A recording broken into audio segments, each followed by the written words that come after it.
Hey everyone, welcome to today's webinar of Design Products with the Highest Level of Quality. I am Varun Heta, Fusion 360 Community Manager at Autodesk. Thank you so much for taking time out and being here with us. We have Satya Prakash and Aditya Raghavan who will light up on their best practices of product development using Fusion 360. Welcome Satya, over to you. Okay. Hi everyone. So yeah, my name is Satya, and I am a maker, and I have been practicing product design from last six years. Yeah, and it all started way back in the college in 2012, 13, and if, yeah, my slide is visible, Varun. Yes, this looks good. Yeah, perfect. That's fine. Great. Yeah, yeah. So yes. Now, it all started in 2012, 13 when I was there in the college, and we were like four of our folks were there, and it was a team of engineers. Like I'm a mechanical engineer. There is a software engineer, an electronics and electrical guy, and that team is still intact. And I'll put all the credit to the team itself that I'm able to pursue my passion of a product designer. Right now, I'm all working extensively in the field of medical devices, industrial robotics, and custom production. So, like this is my flow where I learned it a harder way. I mean, just passing out from the college, I didn't join any big company or big MNC to start off with. Rather, we took that risk because we were privileged, and like because our parents were really supportive back then in 2014 when I passed out, and they thought, okay, fine, let them try what they are good at, or they feel they are good at. Because yeah, I personally believe that I'm not so good in terms of a professional product designer. Uh, but yeah, I mean, it has that. I mean, I had that, that kida, that insect, you say, in me, that okay, fine, I can pull out something. So this is the process flow basically which I follow. I try to keep things really simple from the word go. Yeah, the IDEO design thinking has so many steps, like 6, 7 of them, or I mean, I don't go by that. I believe your design, principle can be redesigned. Like if product can be designed, the process can be also redesigned at the same time, is what I believe. So I follow these three things, like empathize uh, with the stakeholders involved in the product, like be it the client themselves, or we as a maker, or the end user, or the guy who is just carrying that particular product to place it somewhere in the market, or the salesman. So that empathy has to be there. That synthesis has to be there. Like once you know things, you need to synthesize. You need to plan out what should be done, what shouldn't be done, and things like that. And like keeping it simple, we straight away move to bring it to life for a concept. So now you see this device. Like we started, like, here it's paper, this board is there, and then we don't fiddle around a lot. We just go out there, make it, and see if it works or not. I don't follow a lot of the so-called advice of a product process to be done. But I believe really that I I mean, if things could be done, or if you make something work, that is fine. Now the process is created. Now you can define a whole new process altogether. So I'll say next slide, where so these are a few of the products which I did in past 18 months, and these are 5 of these. And we are a team of 4 engineers. I'm mechanical. I do design stuff, and I do marketing, sales as well. Like I'm the face of the team, and now these are the 4 products. These are from 4 different segment. This particular device is called dual extruder. So it is used in plastic industry to make compounds. Then here is the device which I showed you in the first slide. This is a numbing device which numbs the skin before injection. So it's really helpful for pediatrics and people who have this phobia of injection and stuffs. Now, this particular device is HENCOS. It's a wireless device which can monitor your heart rate, your breathe rate, or your sleeping pattern even without even touching you, just staying there on the table itself. Now comes this particular box. It looks like a box, but yeah, it is a key dispenser thing.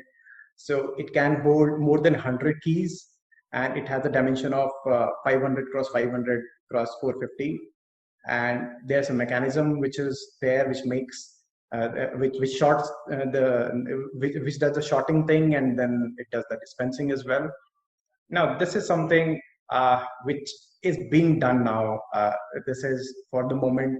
Uh, this is the device which I'm working on currently, and it's in the production cycle. So we have already shipped 100 of these just yesterday, and now that's the device. It's access point solution for closed spaces.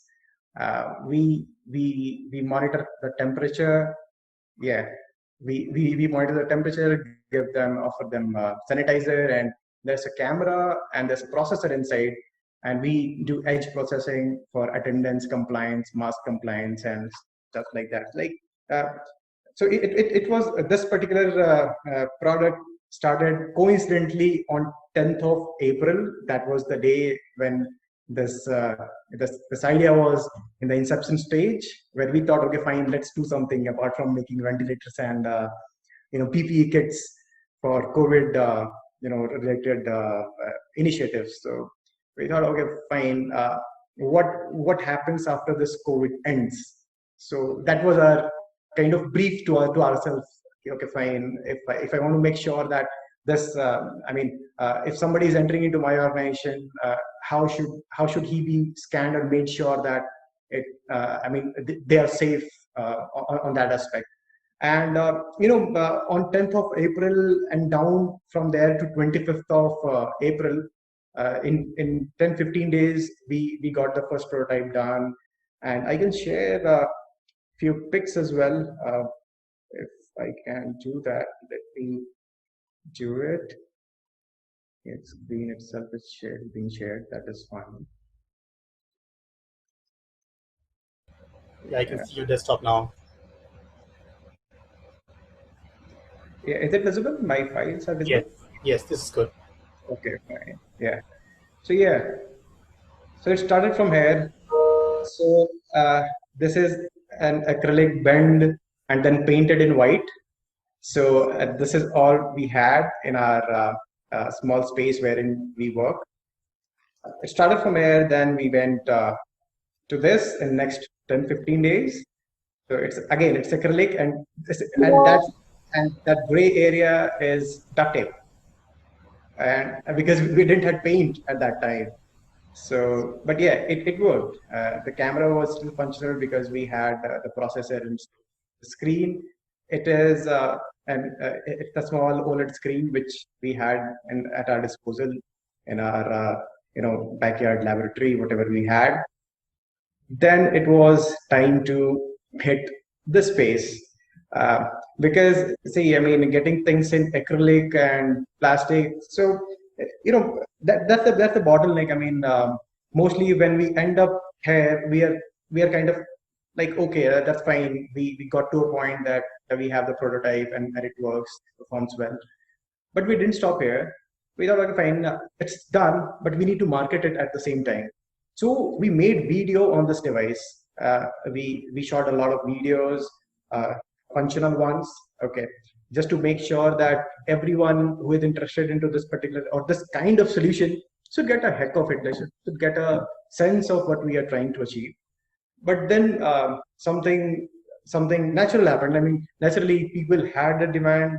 We had some 50 odd orders, but we thought, okay, fine, how do we address these 50 orders? We can't just straight away go to a plastic injection molding guy and ask them to do it, because the kind of accuracy and the kind of finish we wanted, it would have costed most up north of 20 lakh rupees in India. So which is around 25,000 25K something dollars, if I'm not wrong. Yeah. So we didn't have money, yeah, for sure. I mean, this was developed in-house. So we thought, okay, fine, we should do away with that. Then what's the next best opportunity, or the way of manufacturing? So what was vacuum casting? So we had a fair bit experience of this vacuum casting, but the perfection is something which we were looking at, and it was not only about 50, but we wanted to replicate it to 1,000, because the initial order made us really confident that, okay, fine, this product would go away. So then next obvious choice was to go ahead do things in metal.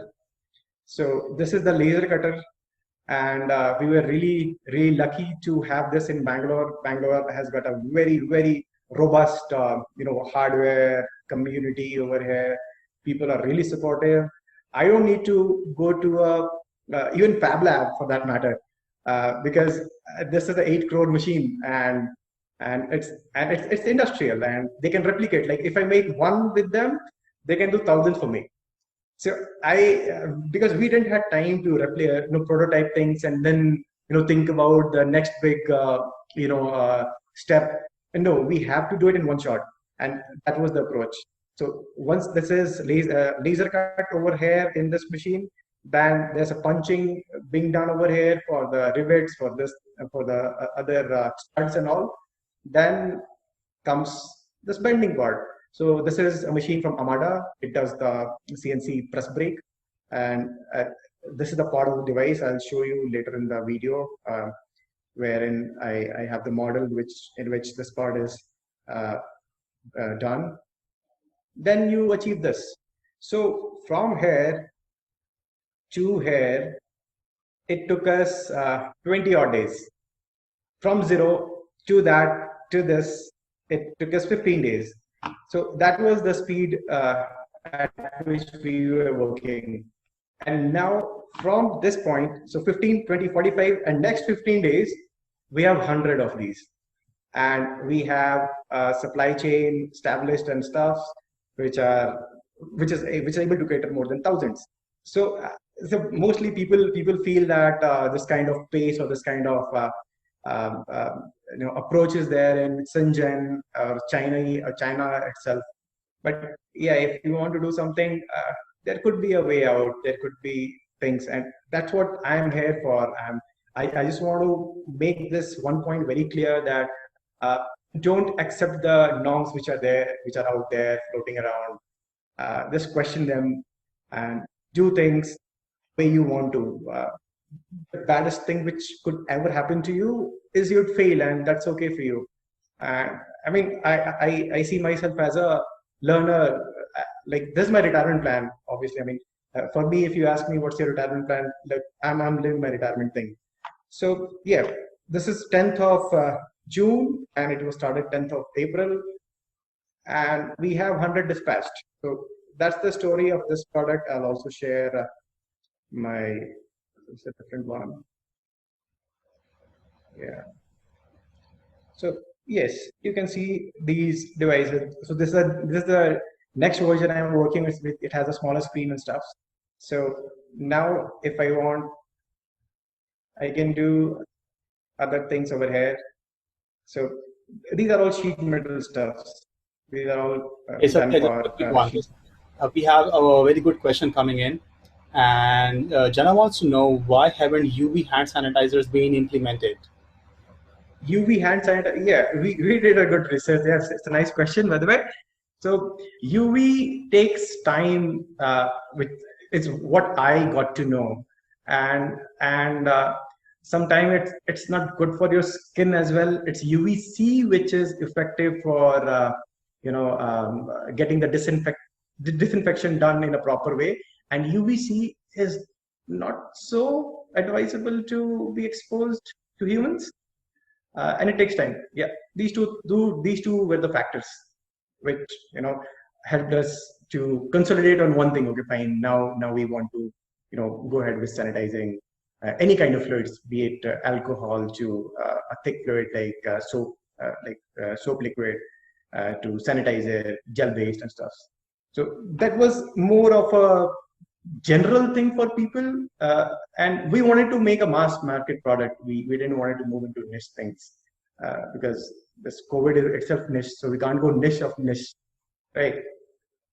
So that was our marketing decision, and even design decision was based on that. Yeah. So now this is the render. Again, it's again done in Fusion, as you can see, completely done over here. And the best part of Fusion is that you can get a decent quality of renders, which are pretty usable. I would say more than usable for most of our things.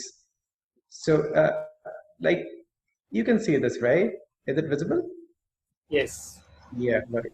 So now this is done on Fusion now. So it has got a very faint shade, which tells that okay, fine, it's grounded, and that's the packaging. Okay, and all the renders and everything, it's done in Fusion, man. So from the yeah. So from here to right here, it was all Fusion. And even after this, when we wanted to have the packaging done, yes, you can do it. And it doesn't look bad either, I guess. So yeah, and these are other iterations. These were just to do the explorations and stuff. That was on my. This is more of a perspective, like how do we look at it and stuff. Then that's the video. Yeah,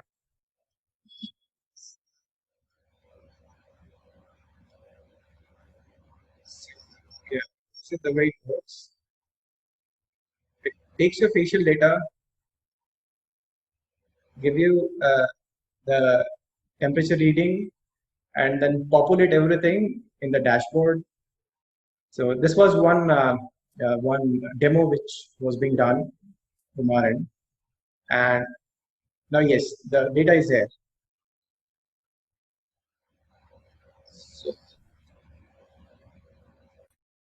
So yes, that was the story for this particular product. We have a question coming in. What materials have you used for this? Is it aluminum or mild steel? No, it's mild steel.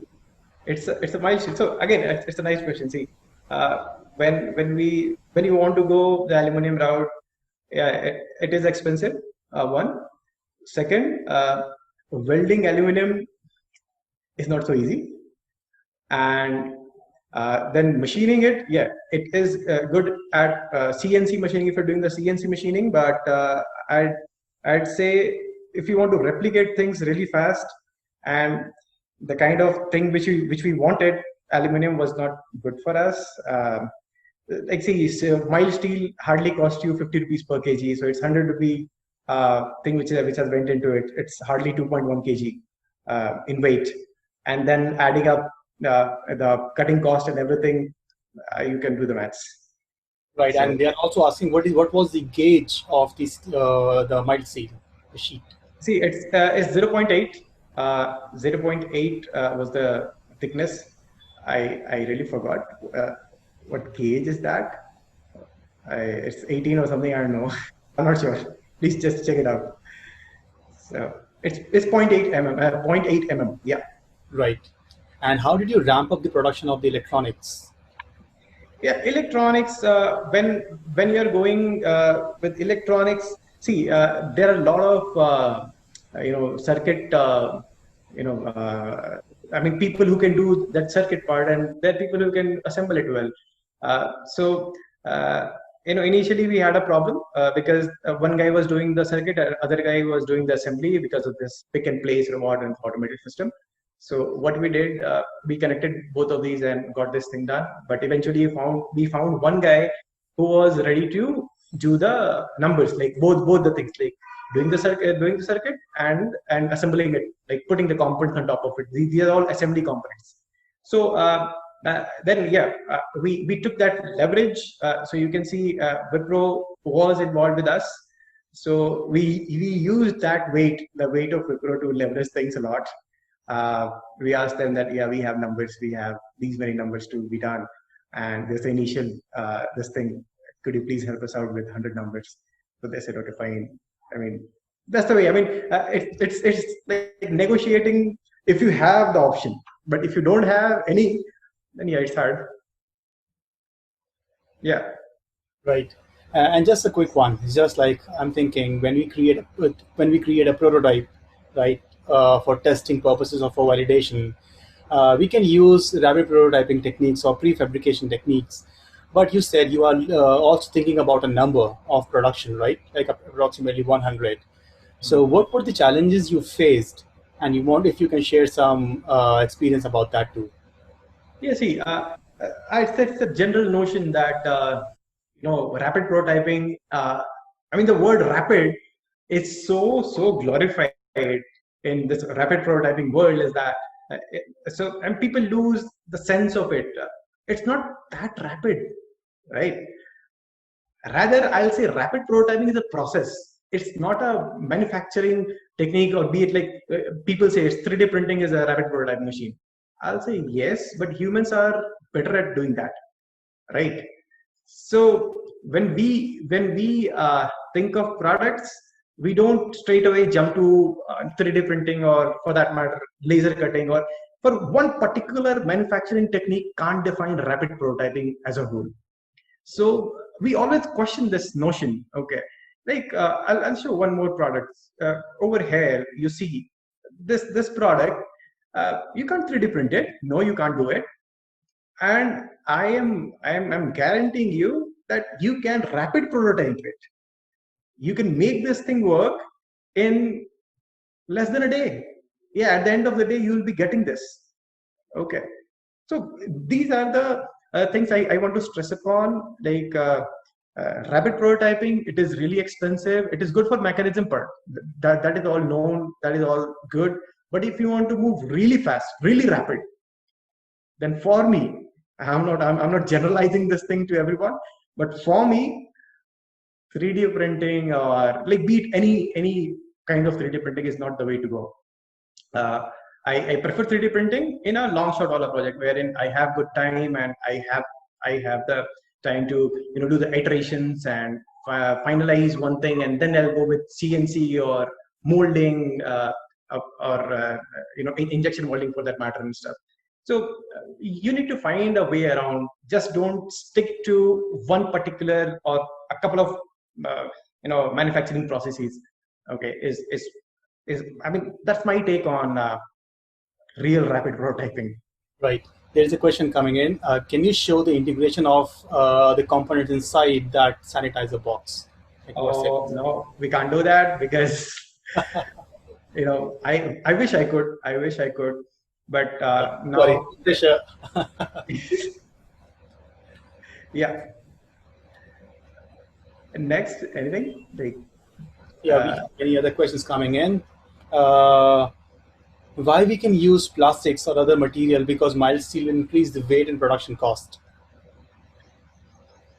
see, you need to take a call. It's nothing is right or wrong in doing things. It's just the business side of things which finally dictates the manufacturing process. So when you're going with the mild steel and bending, laser cutting and stuff, a thing would hardly cost you 1,000 rupees, or I mean, initially it cost 2,000 rupees.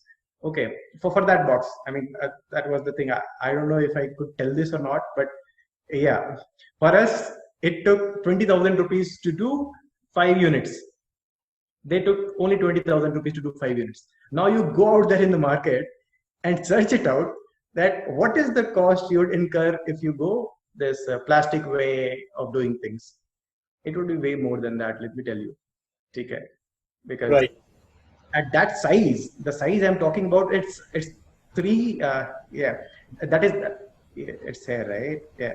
So this height is 320. This is 240, and the depth is 125. So at this size, nobody does mold so easy. It takes a lot of time for them, and we can't ask them to reduce the cost, and we can't bear the costing. And yes, going metal, it feels the coldness of metal gets that premium feeling. Like you see the shine, and this metal is always a kind of premium when it is powder coated well with good lustrous finish and stuff. So you can do that, right? But see, it In which software did you use to design electronics? yeah, it was again a Fusion Eagle. So we have been using Fusion. Like I have been using Fusion since it was Inventor Fusion. Okay, so initially there was no Fusion 360. I remember it in the initial days. It was Inventor Fusion something. So like Right. later in past 2 years, I thought I think a lot of integration has been done in terms of PCB integration and stuff. So it was again done in Eagle, which is now part of Fusion 360. Yeah. So yes, I mean, this story is kind of done. Yeah, coming to this part. Yeah. So again, I mean, this is one more, product which we did. This is, I told you, it's a cardiopulmonary thing. So cardio means heart, pulmonary, something to do with lungs. So that's why this big word. Okay. And now it can do heart rate, breathe rate, sleep monitoring, motion detection with waves technology. So it's fairly now with incoming of 5G and all waves. There are a lot of developments in the wave field. So we were presented with the problem statement that this device has to be made for patients who are suffering from some illness and they are staying at home and still they need some kind of care. And at the same time, elderly people, they also fall into same category of things. And then for child and this thing, pediatrics and stuff, this could be used at home. So now again, coming to the same scheme of things, why did we chose this? Why not plastic? Why not aluminum? Or why not metal this time, for that matter? Because metal was kind of our choice for the one product which we are doing. So, but then every product has its own soul, has its own story. So we chose this one because we thought, going plastic way was making it look really ordinary, and because the sensor which goes into the system cost you $2,000, so $2,000 sorry, $200, and $200 is not so cheap thing. So we already had something which was expensive. Okay. And we can't change a lot into it, though we worked on the electronics part of it to bring down the bill of materials aspect of things. But then we thought, okay, that's fine. Let's make the look and feel in a way that it feels good. It feels nice to have, or a touch of this natural thing should be there. So this $200 made us to rethink our strategy. So we can't do metal because it has to be touched and it has to be put right across the table, and somebody has to touch it. Somebody has to take readings out of it. So it's the Bluetooth connected device, and it has to be there on the desk. So we thought, let's try out wood. We did a few prototypes which were like this. Initially, I mean, that was the initial time when we started machining wood, which were thick, which was really thin wall. I mean, the wall was 8 mm in thickness, so it started chipping off. So we didn't had a proper knowledge of wood and its grains and its grain structure and stuff. So we did all the study, like which wood should be good, which wood should be should be nice for our product. So we did all the exploration and stuffs, and then when we got this part, so this was the most important thing to get out of the system. So then we were like, for sure. I mean, the moment I saw this, I was fairly convinced that, okay, fine, this is what I was searching for. And this was not pre-mandated or conceived idea that, okay, now something has came to Satya, and then automatically I think, okay, that's fine, I'll go wood. No, that's not the way. So this particular design element, if you talk about it, it's white, which is like really subtle, no clutter, nothing. Two lines, which denotes the energy into the product, like smartness and stuff, like but it's really subtle, really at the bottom of things, and it is bringing in uh, the center of gravity. So center of gravity is not always about physical materials, it's about the imagery part of things as well. So it is keeping it grounded that way. And this is the company name, so where it says, okay, fine, like we are here to take care of you that way. And wood for the soothness, for the connect, because anything which is really naturally, I mean, which is not synthetic, feels very connecting in terms of feelings and stuff. So that's what we did, and we were able to pull this off in one month, and we produced 50 of these, and these are now being used in Finland. It's in the trials, and if you see closely, like when people say the prototyping and mass production and stuff, yeah, it was a batch production being done.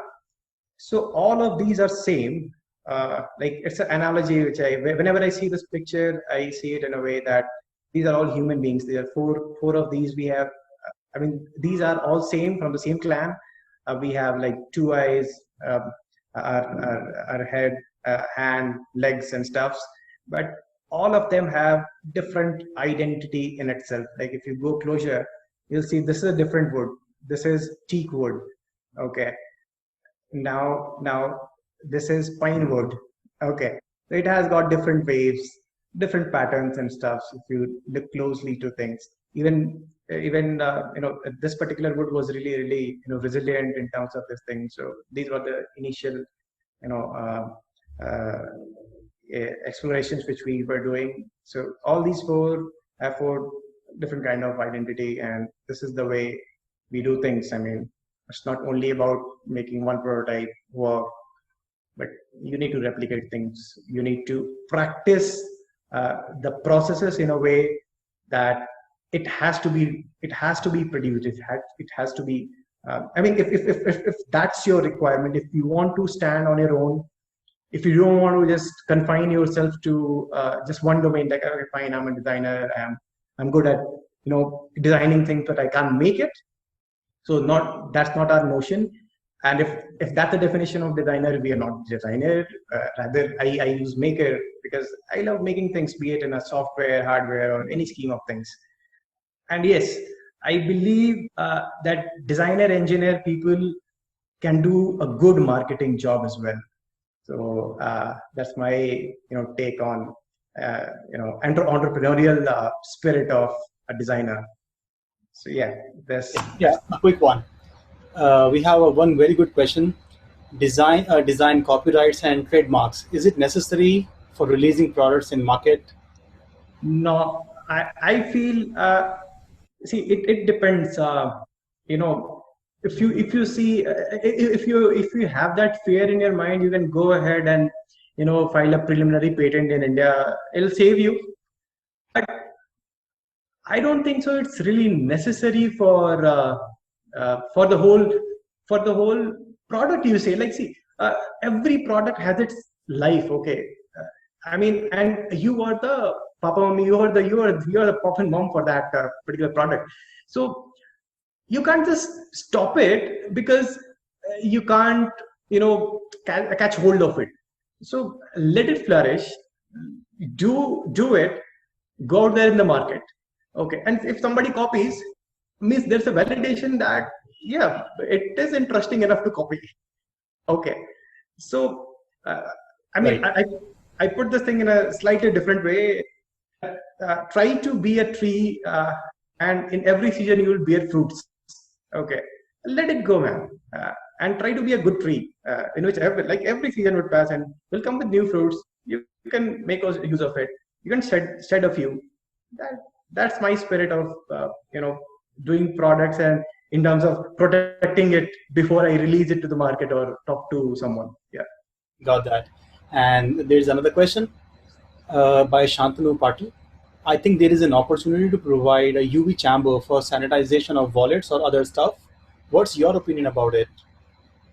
Yeah, I mean, yeah, it could be done, and people are doing it already. And I think over there as well, you need to do a good study of UVC. How does it, uh, like once it bounces back from that surface, what are the other ways to, contain it in that particular, setup, so that it produces better effect with the same power, this thing requirement. And yes, one more caveat is here, that all due to this corona thing, UV lamps price have skyrocketed. Okay, it is twice, thrice, or something 4 times the price. Okay, so yeah, you need to keep things in mind before you design that particular container or stuff. Yeah. Right. Another question is, what is Satya's business address? What business address? Yeah. Yeah, so I live here in Koramangala. Koramangala is uh, I don't know, it's a party place, kind of. And it's in the central Bangalore, sort of. Varun, am I right? It's central or like south central, whatever you say. I So think yeah, I can help us on that because I am from New Delhi, man. you have been here a lot of times. So yeah, I live in Koramangala. So right now I'm at IKP. It's in Koramangala. It's the Forum Mall. It's in Bangalore, yeah. So yeah, and yes, coming back to that, see, I have my laboratory in my house itself. Like, let me tell you, the whole dining space is full of tools and stuff. Like if you go visit my kitchen, half of it is food items, half of it is for cooking products. Okay, so I'm kind of surrounded with things, and I live here in Bangalore, Koramangala. Yeah. Right. Okay, we have another question. Did you design the electronics using Fusion 360 or other software, or did you physically prototype and incorporate the measurements into your design? Yeah. So I'll share one more product. Mm, This is hydrometer. Yeah. Yeah, we do this. Okay, it's a fairly simple way of doing things. This was designed in again Eagle Fusion extension. Right. And Let me just socialize people. So, guys, so Eagle is another software for PCB design. You might remember that it used to be CAD Soft Eagle, which got acquired by Autodesk a few years ago, and now this is Autodesk Eagle, and we have integrated Eagle within Fusion 360. So Fusion has a dedicated workspace for electronics that you can access all of it there. yes, absolutely. Right. And we love this part because we don't need to. I mean, see, in Fusion, why did I choose Fusion? Because see, when way back in college, there were other softwares. I don't want to name them, but they made me learn them in order to do my stuffs. Okay. Now with Fusion, I'm really bad at Fusion. Let me tell you, if I show my workspace, even beginners would laugh at me. Like, okay, fine, Satya, this is not the way it should be done. You have to use constraints. You have to use parametric modeling and stuff. I don't do it. I don't follow constraints in my life. I don't do. But yes, once it is ready for the world, I put constraints because the world doesn't move, without that. So again, yeah, coming back to this particular the PCB. So again, it was designed in Fusion, and then it was printed on butter paper with a laser printer, and then the same thing. We have just inverted it on top of this PCB board, and we put the iron and stuff. Over here, you can see there's some wavy nature over here because we have pressed harder over here. That's why they have become wavy in nature. But yeah, it didn't ruin the whole scheme of things. So this is the way we prototype stuff. Okay, we do in Fusion. We take the dimension and everything, and then we go there. It can be done other way around as well. You can design things, and you can just put 4 holes over here, and those 4 holes could be taken as a reference for the next design. So from there, we got this PCB assembled. So we do the assembly as well. If you see the size of the components, yeah, these are the size of the components. They are all assembly components. So we do it. We don't stop ourselves, in prototyping stuff, because even this green PCB was done by a vendor, but they charge a bomb to assemble it, because they have to prepare stencil, they have to do the whole process planning for doing that assembly perfectly, or else they will charge a bomb. And they were charging 8 to 10,000 just to assemble this particular board, which we thought, why not to save it and hone our skills. So that's the way we do the prototyping. Yeah. Right. Yeah. Coming back. So yeah, that was it. And so this was the end result of that time-lapse video which you saw. Then it goes here. So this is again a hydrometer. It measures the amount of water in your body. These are 2 electrodes, and you have to just touch it on the skin, and it'll get a fair idea of what is the water content in a human body. So it was initially done for the pediatrics. Doctor used to hold it from here and touch this particular spot, and they get the reading in their laptop or this mobile phone, because it's Bluetooth and Wi-Fi enabled. So this was the product. Yeah. So the circuit part. That's the story. Right. We have one more question. Have you tried simulation on your products once you design them? Yeah, I have tried simulations a lot of the time, and it has helped us. But sometimes I go by my intuition. See, when we were making this particular device, this one, so we had a heat challenge. There was a lot of heat which was being generated due to the processing thing going inside. So people said, Satya, why don't you put vents over here and the other side, and you work for the cross ventilation stuffs. I told, okay, that's fine, it's good, but it takes time, right? So let me just find the TDP of the chip which we are using, and do away with these particular things. I mean, it was hardly 50 watts or so, and at the back I have raised it. Raised a bit. It's not visible over here. So the raise was there, and then we made sure that the heat should be exchanged from this part itself, the rear panel of it. So one went over here, one other over here, one pushing and pulling things over here, and it did the trick. So without disturbing the surface, we were able to achieve that particular thing. So similarly, I mean, I do go a lot by intuition. But yes, if you want to make sure a double check, then simulations are recommended. Period. Right. Yeah. So, quick question: how did you manufacture the hydrometer body? Is it injection molding? Oh, that's a nice question. So no, that's not injection molded. Silicon molding is something like it's called vacuum casting. Basically, I don't know. I'm bad at terminologies. Maybe you won't understand it, but I'll give a reference. Like a silicon mold is done. Okay, so that the yield of that particular mold is 20 units, and we needed only 5 of them for initial testing. Then we did 5 more, and 10 are there for our patents and other studies and stuff. So silicon molding is also a good approach if you have a smaller device. It's this small, so you can do that. Silicon vacuum casting, and silicon mold is there, and then you inject things after degassing it. That's the process. Now you name it. I'm bad at that. Yeah. Right. Awesome. So that's pretty much, and we are about on time. And uh, anything you would like to add, Satya? Okay. Yes, I mean, coming back to the products which I didn't show.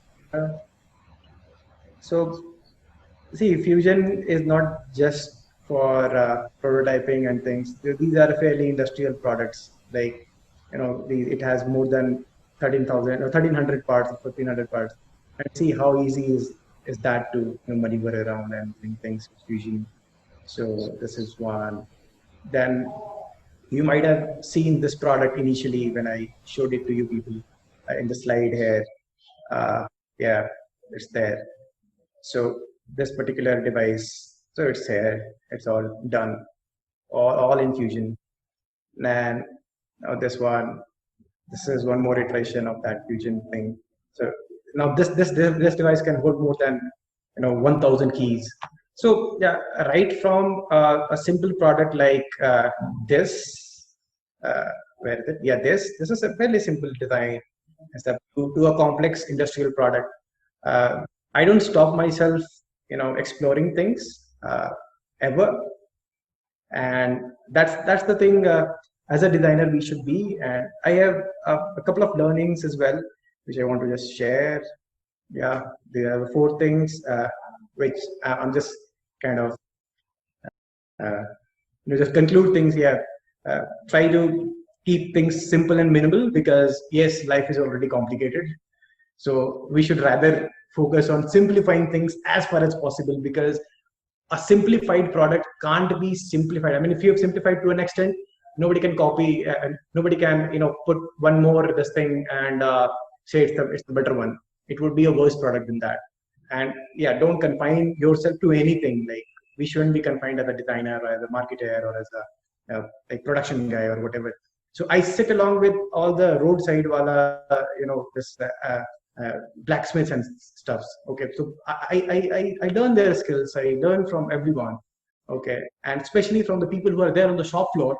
They are way more clever than the guy who is sitting in the AC room, managing these people. So get in touch with them, try to learn their way of doing things and their perspective about the product and stuff. Then yeah, the world is dynamic and so should the designer, because designer design the world, and if world is changing, design is not changing, it won't sustain. And to keep three things going, you need to embrace failure with a smile, and that is it. Yeah. So I'm kind of done now. Awesome. Thank you so much, Satya. It was a very insightful session. I'll quickly hand over to Aditya, who comes with a great industrial design background, and he's going to walk us through with some amazing key insights of the fusion of industrial design and manufacturing. Over to you, Aditya. Hello and good afternoon. Good afternoon.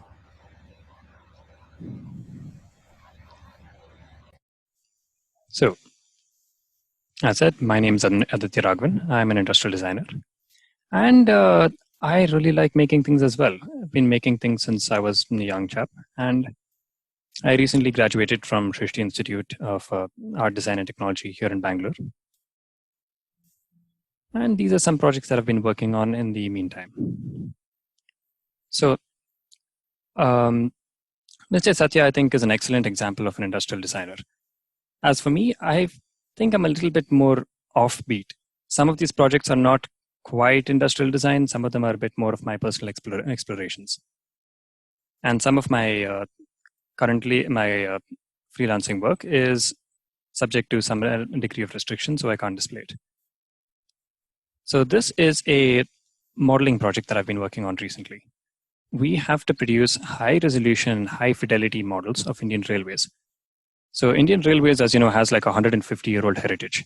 It is tremendously deep, but it's very poorly documented. So as part of this, my job here was to help in modernizing the entire process. I was working with this one gentleman called T.R. Raghunandan, and we had a number of these locomotives and wagons that we had to design and manufacture. And he found that doing everything by hand was rather slow. So he wanted to look at what the more modern techniques, and essentially he wanted to update himself, and that was the core of this entire project. So this is one of the models I'd made for the project. In addition to that, we also looked at refitting some of the manufacturing systems he'd already set up, such as this retrofitting this hand manual mill to make it a CNC mill, complete with flood cooling and all the likes. So again, this isn't, when you look at something like this is a bit more mechanical engineering rather than industrial design.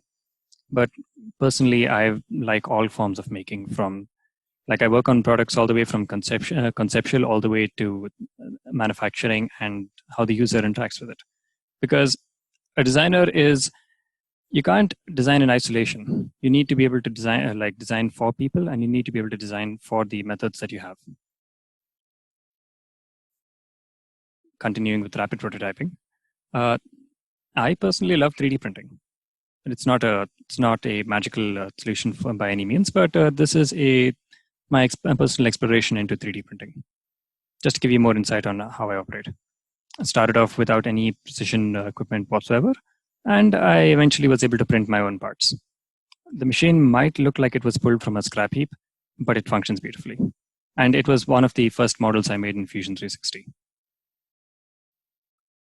I've also been exploring resin casting recently and working with composites. Again, because this, as Mr. Satya said, rapid prototyping is more of a ideology that you embrace rather than a distinct manufacturing process. Sometimes if you want to make simple shapes, it can be far quicker just to get some cardboard, duct tape, whatever is available, and make a model that works as a proof of concept. Because afterwards, you can go to any form of manufacturing required. You can have even metal 3D printing if that's what really suits your application. But in the early stages, the important part is, coming onto this, is to find out how good the product actually is. So these are some of my own personal thoughts and opinions. Sketching is something that is brought up a lot with industrial design. And I feel like one part of it is the pen and paper method, where you have like drawings and you take you have a lot of beautiful looking concept art and all these things that you do. Personally, I'm actually a terrible sketch artist. I really like working with my hands, and I'm good at working with my hands, not so good with pen and paper. So for me, sketching is more of an ideology. It's about rapidly testing and proofing your ideas. You come up with one idea, you sort of test it out on paper. If it's an application, you can make flashcards or stuff. If it's a product, you can make vague prototypes or thought prototypes, and you can find out how well they function. And the important part is to use a comfortable medium.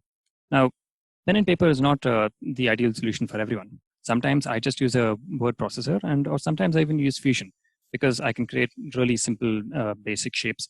It doesn't need to look pretty. It needs to work as the product it's intended to work.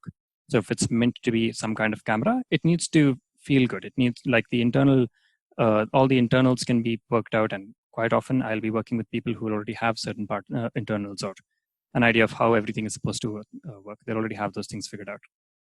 But the important part would be to have something that feels good and handles good and looks unique. So it's more of for me, sketching is more of an ideology than a fixed process. And again, these are more of my thoughts and opinions. Don't fall in love with at any stage of don't fall in love with the solution. Fall in love with the problem and try to find out like what will kill your idea. Because if you know that something's going to kill your idea now, maybe you've come up with a camera, but then people are already using smartphone cameras and your camera isn't that much better than a smartphone camera. It's not going to work in market. Market will kill it and it'll hurt a lot more then. So continuing on this, for sketching, I believe that you just need to have a good location. And quite often what I'll do is, especially when I'm approaching any client to discuss their idea, the first meeting, I'll sit down with a pen and paper and we'll talk about what their problem is. What are they trying to solve? What are their pain points? What are the good things, the bad things? What do they already have in their mind? And how is that different? And your own thoughts and opinions on how that might differ from what you think might be a better solution, or your own thoughts. So it's about asking, when you sit there and you're sketching out ideas and thoughts with your clients, you need to find out as much information as you can about the problem, about what you're trying to solve for. Because design at its very core is about solving problems. And that's the deepest part of it. You need to solve a problem, create a product, or solve a problem and come up with some kind of service that goes with it. But yeah, test often, iterate, fail, and iterate again. This is somewhat of a personal philosophy towards design. So what it involves is I like to think of a lot of things in life as my workshop. I have a small workshop out in my balcony where I do a lot of woodworking and prototyping. Now, when you have any kind of tool, tool could be 3D printing, the tool could be sketching, it could be illustrating, painting, anything. You need to think about that tool as how is its flexibility and its specialization, and how is its capabilities. For example, if you're talking about just woodworking, I've built this image here with woodworking in mind. A simple handsaw is, you can do a lot of things with just that. It's not very good. Say if you wanted to cut a 2x4.5, it's quick and fast. If you wanted to cut an entire 4x8 foot sheet of plywood, it can't do that. But it can do a lot of things really quickly and simply. On the flip side, something like a circular saw could make a quick work of that, but it can't do everything that a handsaw can. But it can do certain things better. And then at the very top are things such as my personal nemesis, the biscuit joiner. The biscuit joiner does exactly one thing, but it does it beautifully. And that's really all that it does. So it's a specialized tool. It'll save you a lot of time and effort, but it's also quite expensive and it does a singular thing. And this, like I said, it's more of a philosophy. I'm not talking about these tools themselves. It can be applied to any form or tool. So, on to more concrete things. Today, I just wanted to show you all a simple project that I've been working on. I haven't had much of my lighting here is pretty terrible. It's a little bit better now that I've designed this product. But this is a simple modular lighting solution. This wasn't made for any client. Not all my products are made for clients. Some I make for myself, just improving my skills, and also for fleshing out my portfolio, and because I need them. Again, making products is about solving a problem.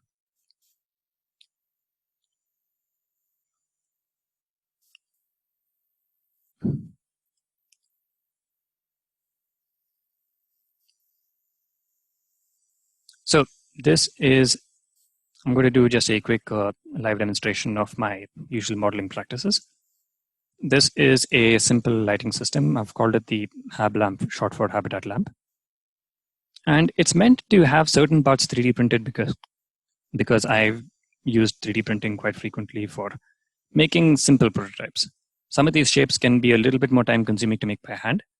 So it's easier to 3D print them so I can work on other parts of the project in the meantime. So these parts here are all just CPVC pipe. It's standard plumbing grade stuff. And this is a 3D printed lampshade. Again, the entire system is modular.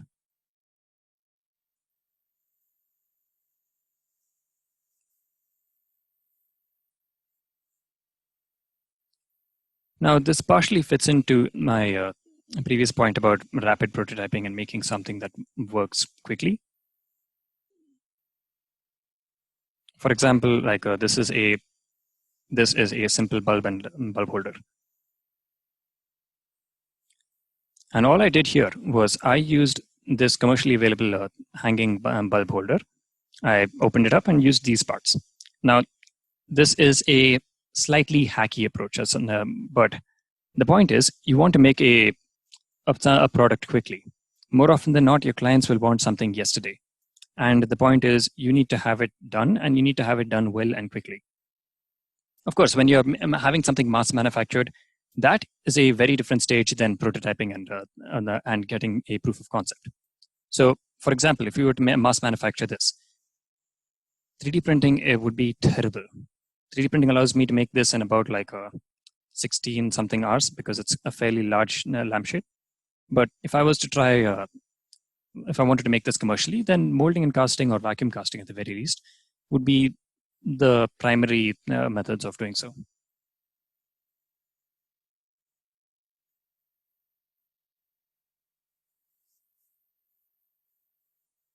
And this is actually another point that I just quickly wanted to touch upon about how Fusion 360 works.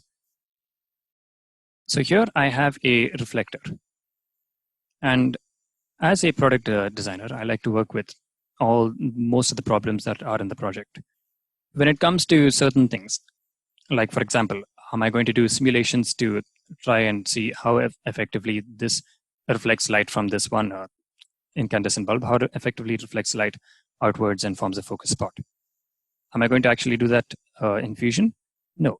For me, it doesn't quite work out that way. I find it's better to have the product, make it, and test it out with the product itself and see what's the best way to what's the best way to focus light for it. Because light is something that computers can do very well, but sometimes especially when it's for human lighting, you want that human element. You want to look at it, you want to see it, hold it, shine it on different things, and see how it looks from different angles. You can't do all those things very intuitively on a computer. So it's important to actually physically do it as well. So what I did here is a simple workaround was to make a reflector that if I 3D print it here, then you can see that it is a single surface. It's actually a very handy thing about Fusion 360. I didn't know that you could do this until I just tried it and it worked. So the goal was to take this, unfold it into a 2D pattern using a different program, and take that 2D pattern and make it into a shape that I could make on paper, coat the insides of it with aluminum tape to act as a basic reflector, and use that to reflect light. Now, if I was making this commercially, likely I'd go with something like thermoforming. Thermoforming is a great way of making vacuum forming is a great way of making these kinds of parts, because it's thin and it's a very simple shape. But the fact that this is a separate element from the lampshade means I can test out whether this is whether this is a good solution, or if I don't like it, I can just remove this and I can make a separate reflector. Now, one thing about my Fusion 360 practices is that I really like working with parametric things when it's required. It's again not a tool for every situation. Sometimes you want to use things parametrically. Sometimes you want to just keep it very simple. I've only got two basic parameters here: the fittings for the pipe socket itself, and most of them actually are most of my parameters are captured here in a profile. I like to have one profile as a reference. Here you can see it's a very basic cross section, and a couple of these curves are taken and used as reference to make the rest of the model. It doesn't necessarily have to be completely based off that one profile. But having it based on a profile like that means that I can have a more visual reference rather than just looking at a sheet of numbers.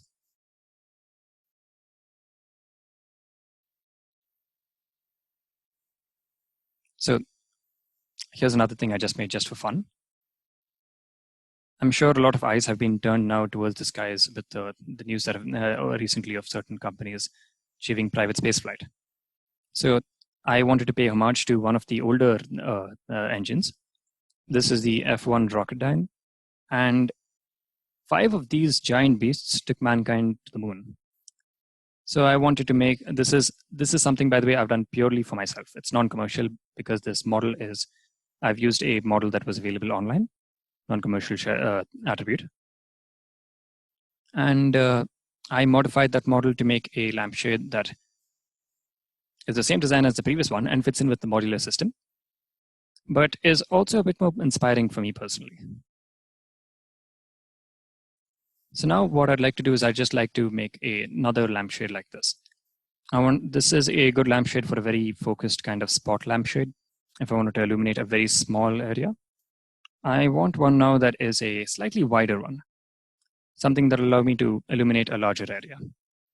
So let's just keep this quite simple. The important dimensions here is we want to look at these fittings for the socket itself: 23 mm for the outside, 28.6 for the inside.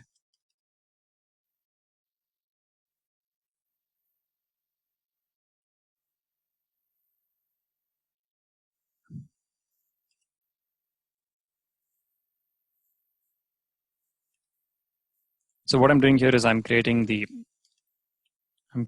socket part of it. And often, one thing that I think a lot of people don't talk about enough is that when you are making any kind of model, any kind, whether it's you're making this as a personal project or whether you're making this for an industrial client, more often than not, actually, I think we got a bit of a hint of this when Mr. Satya was presenting. A lot of modelers will make multiple models of the same thing. Initially, you'd want to make one model that is very that looks the part, but it might have absolutely no constraints. The geometry might be really messed up on the inside, and it might just be a very rough and basic model.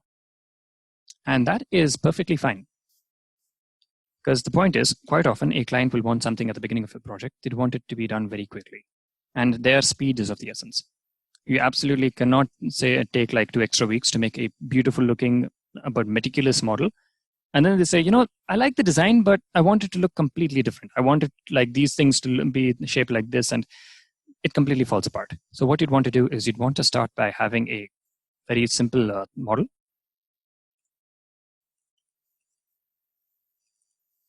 You want to have a simple model that conveys the thing, that shows the client like, okay, is this what you were looking for? And after that, you can then make another model that's better designed, that's got proper design history and constraints and everything. And that can be used for production. All right, so what we want to do here is we have this. And since we're working with Fusion, we can just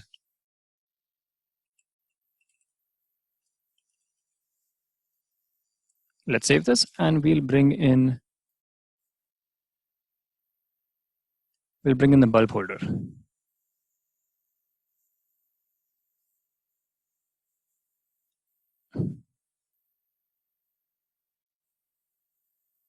I like to have everything centered around my origin, so that way it makes designing parts much easier. Almost everything is instantly aligned. Let's actually just delete that, and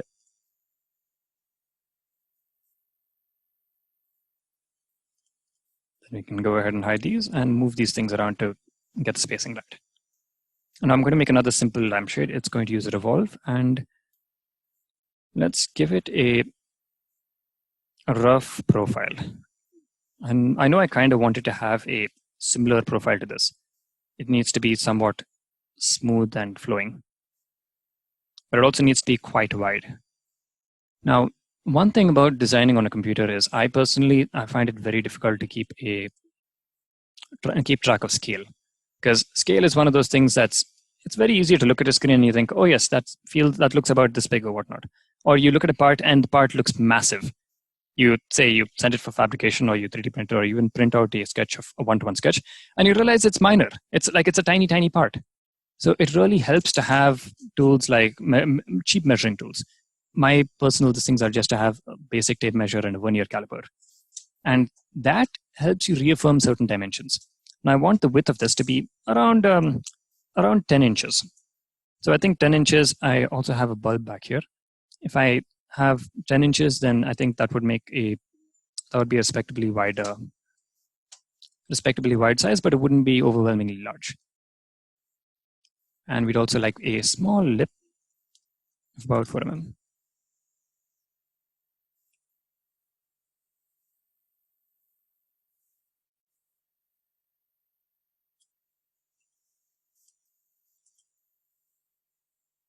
All right, we know that's about 5 inches now. Let's bring that here. I want this to be a little bit larger. That's thin area, but this is just going to be used for reference on the outer side. So it's no problem. Height-wise, I also want this to be just overlapping the bulb itself. Now this is a sample bulb. I've actually switched to using LED bulbs mostly. But I feel an incandescent bulb, again, it's very relatable. There's something appealing about the warmth of an incandescent.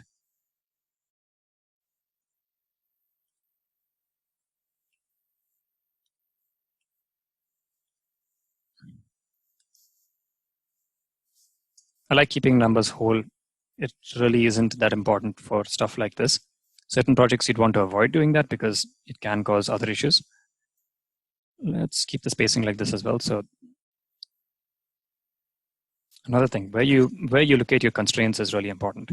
You don't want to just be throwing them around, but when you have things locked, that makes things a little simpler later on. Now we have a reference sketch. We're just going to go ahead and create a new sketch on top of this. And we're going to project just the important parts of geometry. It would be nice to have an idea of where the bulb is. These parts are vital.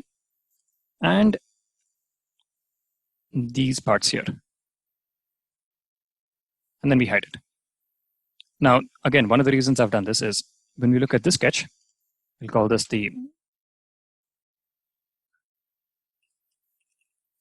lamp profile. Now, when we look at this, we have a nice and clean looking sketch that we can draw on and make changes to. Now, all these parts are just for reference, so we can make them construction. These we leave them be because we'll actually use them for revolving.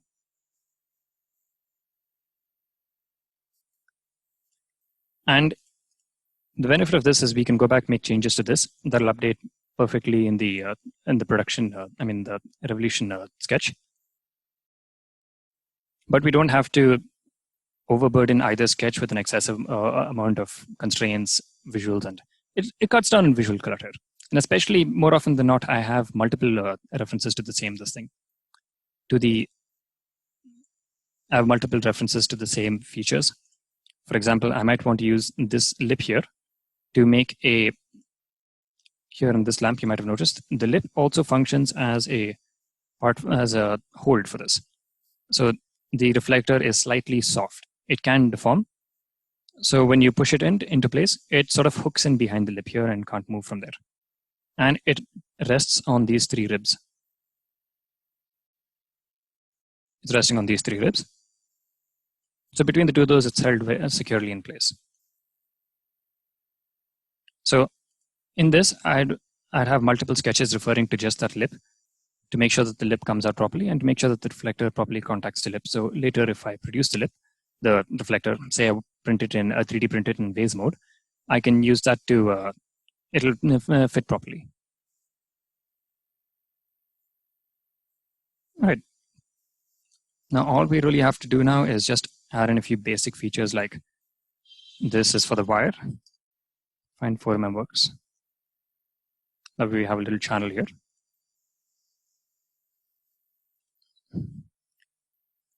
And let's use some splines. Control point splines are really nice, but I like using fit points a little bit more when the dimensions aren't as critical. Simply because I feel they are a lot more, they're far more personable. Just relate to them a lot easier.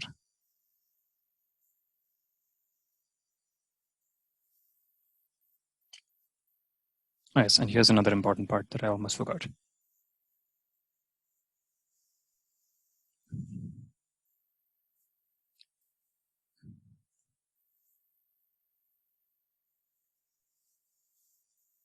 So that is I have also designed this part here, that gray ring. This is a part that is supposed to be included in whatever lampshade I'm making for this particular bulb and bulb holder assembly. Because this is the part that it actually threads into. It's got the threads modeled into it. And later on, I can use a combine to make sure that this integrates with this revolve here and produces the kind of lamp part that we're looking for.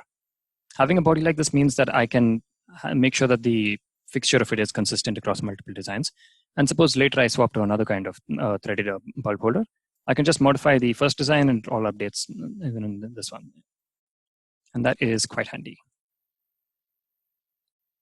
Saves you plenty of time, especially when you're on the production floor and the driver comes in with like a batch of socket holders, and they're all like a slightly different size, so the thread is slightly different. And like they often, when sourcing things, I found that what you get is not always what you thought you'd get.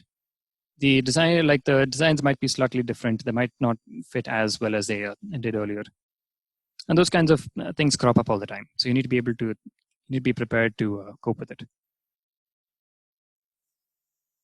So actually just delete this spline, and we want this and this to connect.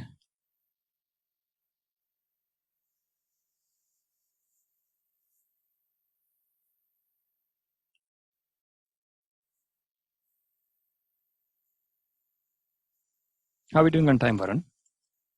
Yeah, Aditya, I think we are we just have like 5-10 minutes only. Perfect. All I need to do is just model in this one curve and we're done.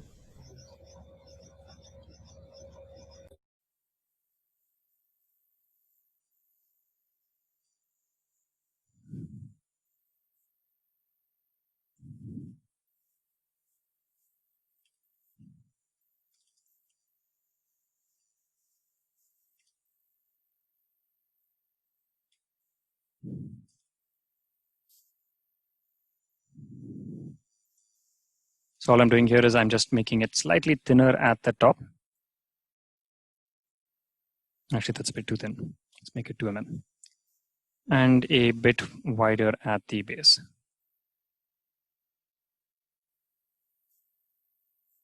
There.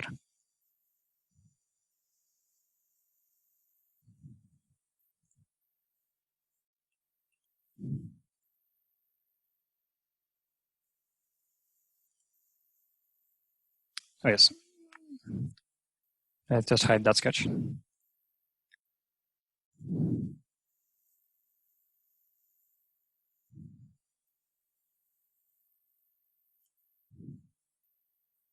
we're done here.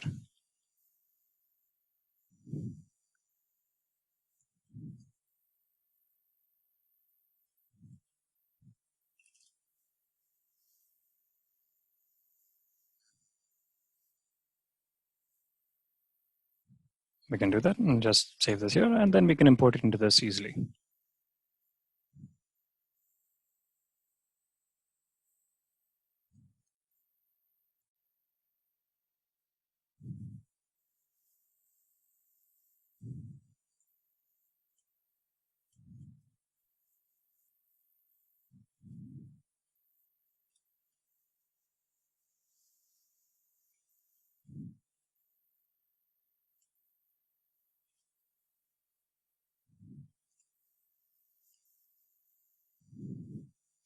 Oops. Also helps to have a rigid body.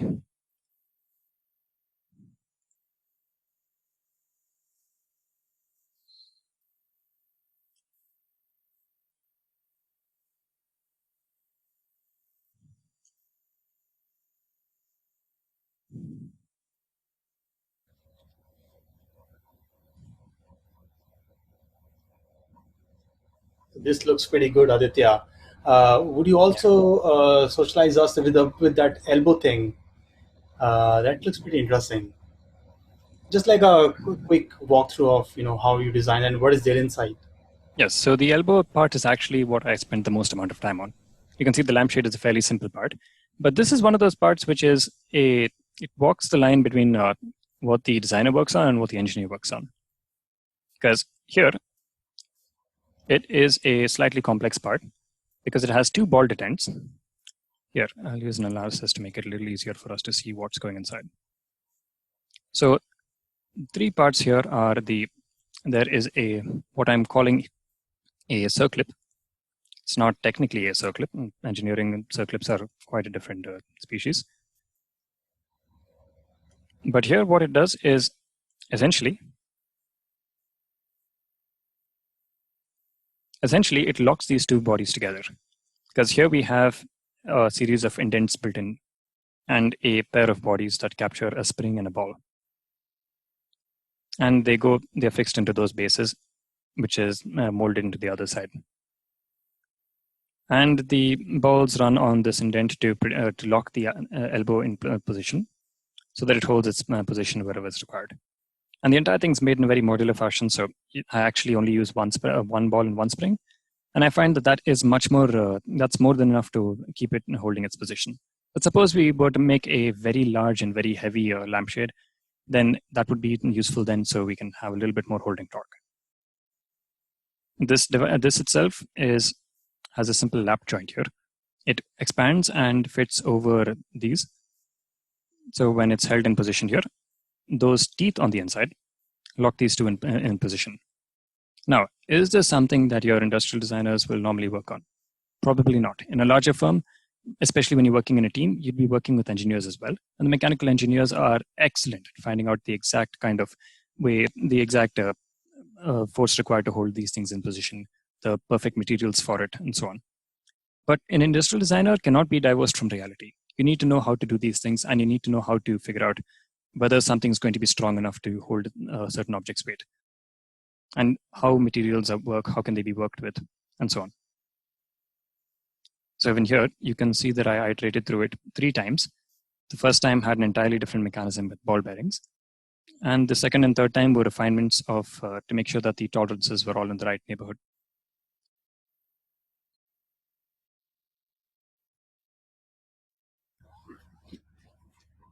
Awesome. So that was really insightful, and I personally loved that elbow joint. I couldn't imagine there was so much inside that. I thought it was just merely a joint, And adding to that, we are about on time, and I also want to show something to our participants, right? As you were mentioning about the lampshade, so I worked on this project, last month. So you see, this is a lampshade. Let me first show you a quick render of this, how it looks. Yeah. So that is it, and it's actually the blend of all the geometries together. So I created so many polygon joints in this. That was it, and I actually made that for my personal project. I want this to be on my work desk, right? And I also wanted that to be beautiful, and that's the inside of this. I'll quickly just take this off. And what I also did was, so I usually do a bit of 3D printing, and there I did not work on that thread kind of thing to hold the lamp holder. So it's like a simple assembly. So that's how we lock it. And let's just pull it off like that. And I'm going to publish this on Thingiverse just in case, because we are talking about product design and all sort of things. Anybody who wants to use this for their personal projects or something, just give it a go ahead. You can manufacture that into within a bed of 200 by 200 by 200 dimensions, millimeters. Actually, just one quick intervention, if I may. Yes, so please. You were you were already part of the team. Yes, yeah, you're already there. Yes, and I had seen this lampshade that you had shared earlier, and I really like the design of it. But when you mentioned, I called it my cat. It's a cat lampshade. Yeah, I like how when you look at it like this, yes, it's adorable. But when you mentioned 3D printing, I had some reservations because I like 3D printing a lot, but it's not like it's not perfect, right? So I thought, what if I take this, I pulled the STL file from the Slack channel that we were discussing it on, and I turned it into a flat pattern using this software. So now we have these 6 repeating shapes and 1 central shape here. And this can now be made out of cardboard or any kind of thin paper, or even practically even metal, actually. If you have these flaps, you can use a spot welder or even adhesive to fix it all together. This looks amazing. What is it that you are using to convert this? Can you just quickly help us with? So this is a great software. It's called Papercora Designer. It's been around for decades. And actually, I found out about it through costuming. I make costume props quite often because it's one of my passions. And how we use it there is we take a complex 3D model. This was well before 3D printing became as popular as it is now. We take a complex 3D model like a helmet of something. We take that, we put it into the software, and we sort of unwrap it. So we have that mesh model, and we unwrap it here, and we produce these kinds of shapes. I mean, initially, they actually look more like this. But once you've cleaned it up a little bit, you can make these really beautiful models that you can then take, just glue them together, and it's simple enough that a kid could do it. This is actually a great exercise for schools and arts and crafts. I mean, I think this is definitely better than 3D printing right now, I'd say, because my printer was showing that it will take almost like 26 hours to manufacture this, and this is like super cool thing to do it right now. Yeah, you could 3D print it. You could, 2D print it on Yes. cardstock. And this is an A4 sized part. So you could just print these 6 parts and done. You just need a pair of scissors and some glue, and you can have it done in like under an hour, depending on how quickly you work. Right. Awesome. Well, thank you so much, Aditya. It was a good one. We have questions coming in, and we have one great question. Maulik asked this question: what is the job role difference between industrial designer and a product design engineer?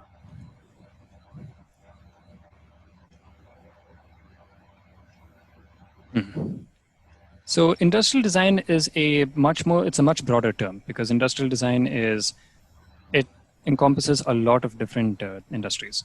So for example, in Shrishti, when I studied industrial design, there were students beside me who were studying textile design, not fashion, by the way. There's a difference, but let's not get into that. They were studying textile design, like threads, how things are woven, the different kinds of weaves and whatnot. And that was very similar, like almost identical to industrial design. Now, I specialized in product design and in furniture. And these two are both very, how do I put this? They are very industrial in nature. Often products and furniture can be made in large quantities to suit whatever requirements there are. But essentially, you can think of it as product design, subset of industrial design. Simplest way of putting it. Right. Okay, I'm going to take one more question. We are about on time. What is the difference between production engineering and manufacturing engineering? Yes, see, I mean, I had a very hard time, wrapping my head around with all the production and the manufacturing engineers which I worked with. But yeah, it's really important as a designer to know the processes in and out. So don't restrain yourself from going onto the shop floor or looking into the assembly area or the quality inspection area. So if you have the privilege to witness that, you go do that. That would dramatically increase your feasibility of the product for the end market. Yeah. Right. How can we make noise about our work and skill in industry? I'm not the right guy. I'm not the right guy. So see, like I really prefer my products to make noise rather than I go out there screaming out loud. And okay, this is one guy Satya who really does things well, or I go to Instagram and post my every product or renders and things like I don't want to I don't want to publicize myself in that way. That's my take. That's completely kind of I mean, it's really 1960s wala approach. But still, whatever people with whom I work with, they're still with me. Like all the clients, I have got a lot of repeat clients. Okay. And then they don't go by my degree and stuff. And yeah, let me tell you, I'm not from a premier institute of engineering. If you talk about that, but yes, I have worked on a hugely deep, deep tech products, which are kind of really tough for any so-called tech guy to decimate the idea and get this product up and running. Okay, so Right. yeah, that is it. Okay. Would you like to add to this, Aditya? Just one minor thing, that even when you're in college, like it's tough, but it's even outside coursework, I think it's a good idea to just get into making things. Just even if it's for your own, just because you want to, because at the end of it, that's what it is. You have a passion in this, and that's why you took this course. Right. You want to just keep making your own things and explore tools like Fusion and everything else. Do it on your own time and do it on your own steam. Awesome. Yeah, and rather it's about physical, creating the relationship of the minds. You speak to them. See, design starts from your eyes, right? Eyes and your brains. So you should interact. You should listen to them, and we should rather focus on building relationship with everyone with whom we are working, so that you can understand different quality of people. Rather, in an online environment, yes, there is an interaction, but nothing can replace a face-to-face meeting. So that is kind of old school thought which I go through, and yeah, it works for me. Well, thank you so much. It was really great having you with us, and I will see you tomorrow. Have a good one. Bye bye. Thanks, Aditya. Bye.